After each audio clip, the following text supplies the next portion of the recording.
Now we'll pause and we'll let our advisor to the Commissioner in charge of energy efficiency, Commissioner McAllister, I'll let Martha Brook present her brilliant insights into where the code is going. Martha, can you hear us? Can we hear you? Can you say hi? Hi, can you hear me okay? Things are perfect. I'll mute myself and you can just say next when you want your slides to forward. Okay. Thank you everyone for joining the call. You guys got a great participation rate. That's awesome. So you can go to the next slide. And we should have plenty of time for chat. I only have 12 slides, I think. So what Sean asked me to talk about is back in the summer, and probably the last time I did a remote presentation to a zero carbon retreat, I showed a kind of a heat map of electricity emission intensities compared to gas. And so I'm going to update that now with kind of heat pump technologies compared to gas technologies. And I'm going to jump into that next. This first slide is just to remind us all why we're here. So many ways to look at climate change. I thought this was really impactful. It's basically global surface temperature differences from a 1960 to 1990 average. So the average is kind of highlighted in the gray area, the gray bars on the outside of these maps. That's the average. And then every different year is changes from that average. So even though that average is relatively recent, all the years since 1990 are getting hotter and hotter and hotter. So, you know, we're all in this together and we know why we're here. So next slide.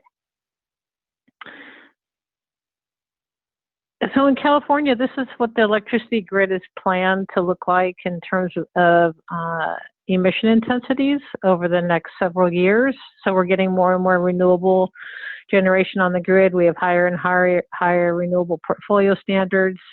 What we've charted here is just 50% renewable by 2030. It doesn't include our new 100% renewable by 2050, 2045, something like that. So, but anyway, the key point is let's align our policies. If the grid's getting more and more renewable and we have more and more on-site renewable generation, then we ought to use that electricity in buildings, right? So the next slide. This is the chart that I presented at our building decarbonization workshop in the summer and also at the last zero carbon retreat. So this is looking from the building's perspective. It basically says in every hour across the months and the days, is electricity cleaner or dirtier than gas, just as it gets delivered to the building with no change in efficiency, not how the energy is getting used, just as it's getting delivered to the building. So basically the point of this slide is it really still matters when you use electricity if you're using grid electricity and you're not like completely off the grid, right? So obviously we're not there yet. This is only 2019. We don't have a 100% renewable grid yet, so we have to be even more careful and thoughtful about when we use electricity. But what Sean asked me to do was now, what does this map look like if we like compare heat pump water heating to gas tankless water heating, or space heat pumps with furnaces? And so that's what I'm going to show you next. So the next slide. So what I did in the really all of the analysis that I'm going to show you is I just looked at the standard new home that will be required by law starting January 1, 2020. So it's our 2019 standard. And what we did in 2019 basically is we sort of established a dual fuel baseline. So you can use electricity or heat pump or gas in your proposed design, and you'll be compared to the same fuel in terms of code compliance. So this building with a central heat pump, it's got a HSPF of 8.2, that's the federal minimum. This is our electric standard space space heating home.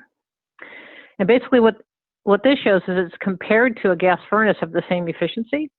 And so what this chart shows, and it's not as artistic as the previous chart, but it shows exactly the same information. And that's basically that every time a heat pump's running at the same time the gas furnace would be running, it's better GHG outcome to use a heat pump. But all the bright red hours of the year is basically because the furnace doesn't need to run as often to provide the same amount of heat to a building, and that's basically because you're comparing a fossil fuel to a heat pump in terms of its ability to deliver heat to the home, and a fossil fuel furnace just cranks out the heat, right? So it doesn't have to run as often. But when it does run at the same time that a heat pump would run, it's much more effective from a GHG perspective to use a heat pump. So I ask then, if this is an 8.2 HSPF, hypothetically, if we had a 16 HSPF, just like half as much energy, then would that mean up in the upper right hand corner in red, it says 1.6, so which I assume is like sort of the average of all the red hours? Would that make it a 0.8? Hypothetically, if we made the efficiency twice as efficient, does that mean that essentially on average it would be far fewer red hours then, but it would be about 0.8 about? No.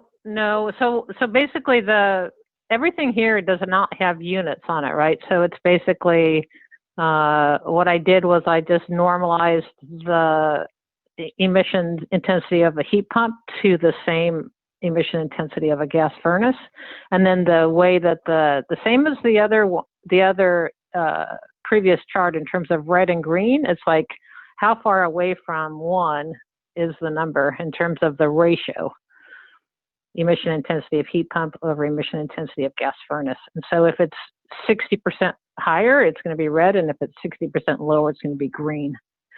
And so what the intent of this slide is really that it really doesn't matter. If you double the efficiency of that heat pump, you're still going to have hours in the middle of the night when the furnace that you're comparing yourself to is not going to run. And so you're going to still have that emission intensity difference just because the nature of a heat pump versus the nature of a furnace in terms of it's when and how it delivers heat to the home. Right? So it's more of a constant, low energy, constant delivery, whereas a furnace just blasts heat into the room, right? And so when it's blasting, a heat pump's going to look a lot better. But when it's not, it's coasting because it's already delivered that heat. Well, you're not going to overcome those high numbers in the red. It doesn't mean that it's a terrible outcome, and I'm going to show you that next. Overall, over the course of the months and years, it's still, from an emission perspective, a much better outcome to use electricity rather than gas. I get that. Okay? Thank you. Yep. Thank you. Okay. All right. So next slide. And so this is the same relative look in water heating. Electric heat pump water heater compared to a gas tankless. And again, this is what our new home standard will be. We assume if you're going to meet code, you're going to meet it with a tier 3 heat pump water heater, which is at least about a 3 COP. You could go much higher, and then if you go higher, obviously some of these pinks are going to go to green, right? But you still have a very good performance, even right now with the way that the grid looks right now and most of the hours.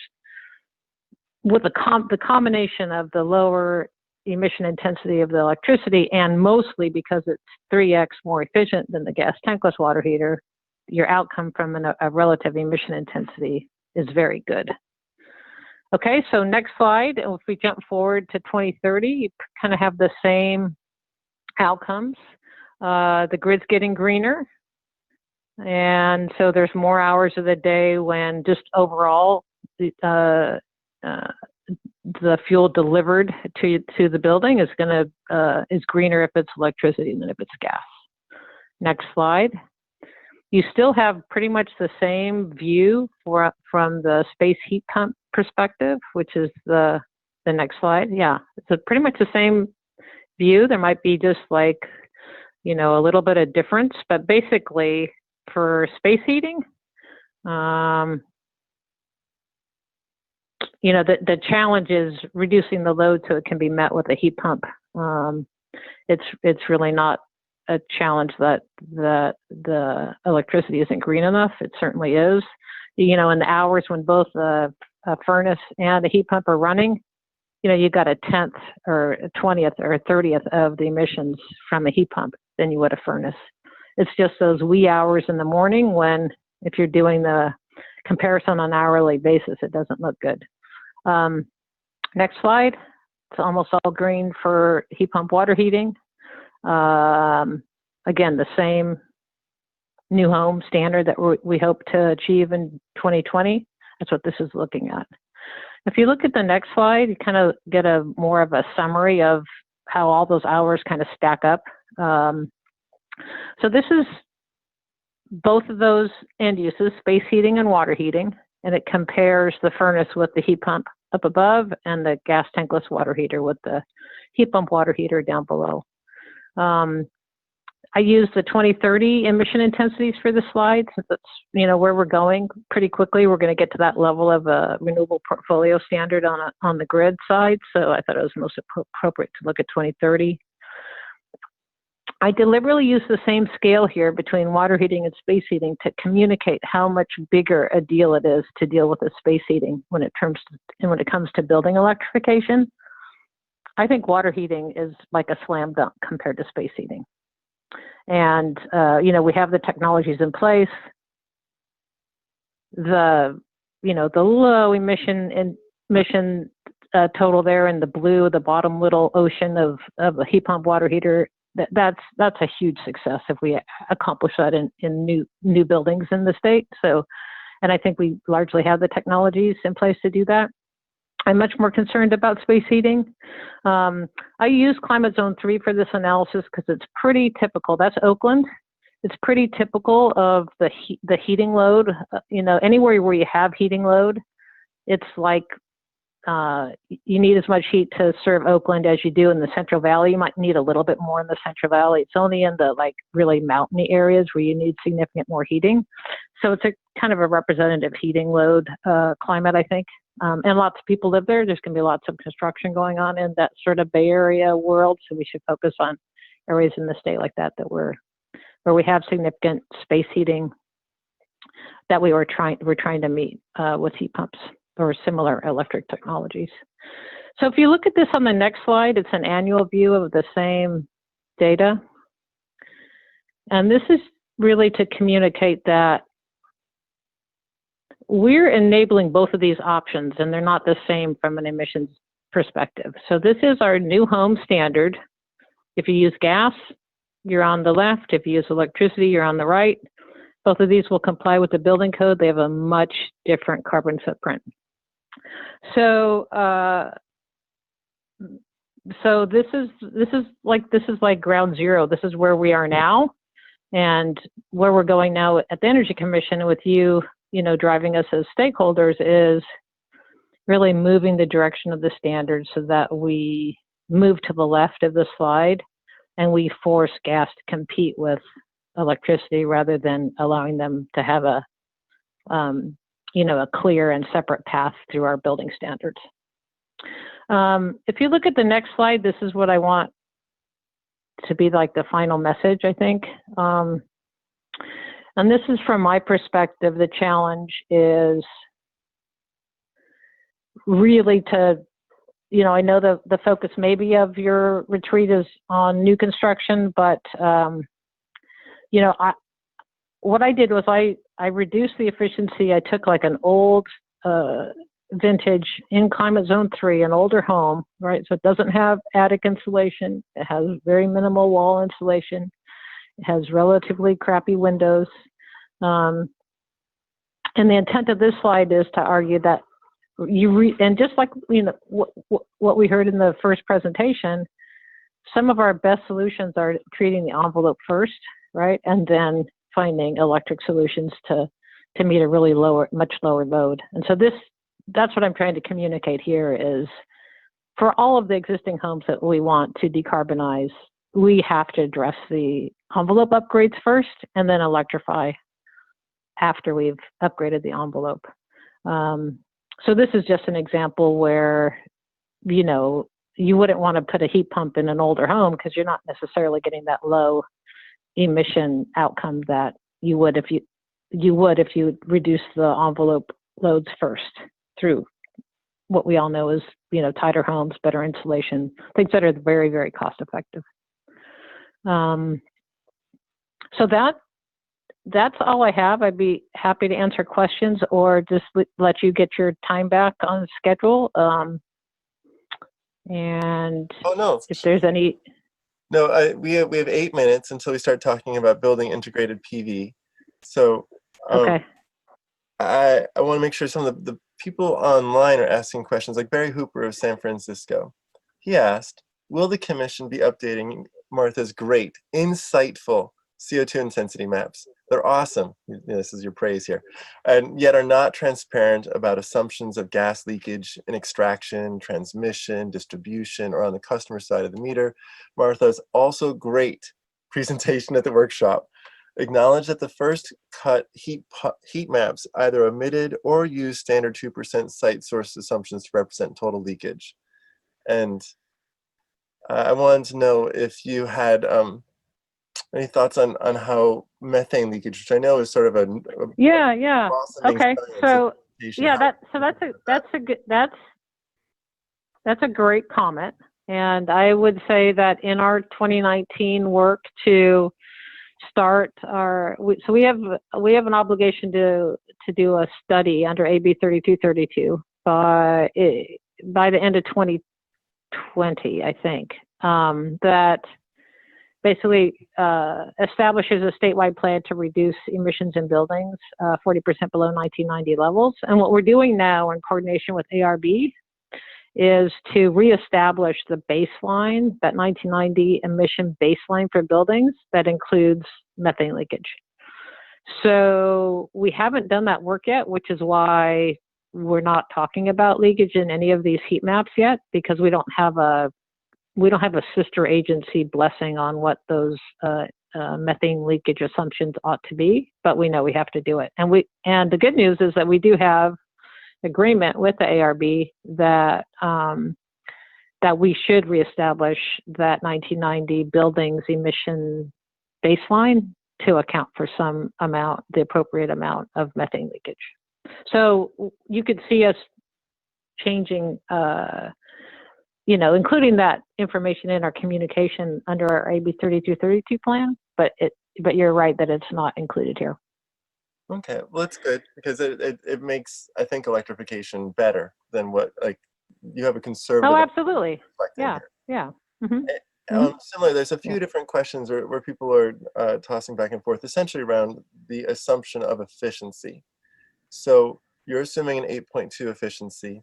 Mitsubishi right now is selling HSPF 19 products as their flagship product over in Japan. And so if I was to say, what this electric old home gray bar that we're all looking at, and that's assuming an HSPF of 8.2, and your point well made is that that space heating is a bigger deal than water heating because of the way that the heat pumps operate. Still, I'm wondering, you just advocated for shell efficiency measures as being the most cost-effective way to accomplish this decarbonization. And I'm just going to ask you, if all things being equal, we had the same price, like a $4,500 to $5,500 installation ductless mini split at 19 HSPF instead of 8.2, how would this graph look? Would you cut the gray bar roughly in half so that it was like the green electric bar?